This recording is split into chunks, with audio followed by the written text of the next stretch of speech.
اعلی حضرت مولوی احمد رضا خان صاحب بریلوی علیہ ما علیہ، اس نے ہدایت بخشش میں کہا ہے، حاجیو آؤ شہنشاہ کا روزہ دیکھو، اور کعبہ تو دیکھ چکے، کعبے کا کعبہ دیکھنا۔ حاجیو آؤ شہنشاہ کا روزہ دیکھو۔ تو دہلی سے ایک شاعر نے ان کو خط لکھا کہ خان صاحب ایسا نہ کہے، آپ کہے حاجیو آؤ میرے شاہ کا روزہ دیکھو، اور کعبہ تو دیکھ چکے، کعبے کا کعبہ دیکھنا۔ ایک شاعر کو پتہ ہے کہ شہنشاہ نہیں کہنا چاہیے، فاضل بریلوی کو پتہ نہیں، کیونکہ دور حدیث پڑھا ہی نہیں۔ دور حدیث کا کوئی استاد احمد رضا خان کا پوری دنیا میں موجود نہیں۔ بخاری ترمذی مسلم کے استاد کا اگر کوئی مجھے سند کے ساتھ مستند بتائے، میں اس کا شکر گزار ہوں گا۔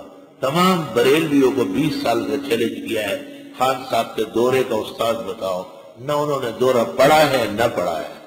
مشکات تک پڑھی، مشکات میں یہ مسئلہ ہے ہی نہیں، یہ تو بخاری جلد ثانی کا مسئلہ ہے۔ خان صاحب کو جب شاعر نے خط لکھا کہ حاجیو آؤ شہنشاہ کا روزہ دیکھو، یہ نہ کہو، یوں کہو حاجیو آؤ میرے شاہ کا روزہ دیکھو، تو خان صاحب نے کٹ سے 45 علماء کے نام لکھے کہ یہ سب قائل ہے، سعد الدین اور تفتزانی جرجانی اور ابن عدی اور فلاں و فلاں۔ 45 وہ ہو گئے، 46 احمد رضا خان ہے، 47 امجد علی ہے، 48 نعیم الدین ہے، اور بخاری کی حدیث کے سامنے کھڑے کر دو، سب کی گردنیں اتر جائیں گی۔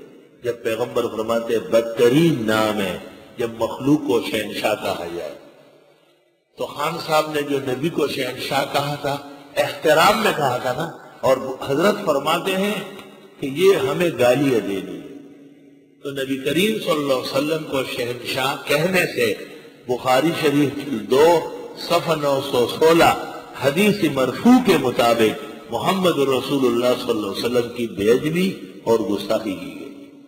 اچھی طرح سمجھو بات، اچھی طرح سمجھ لو۔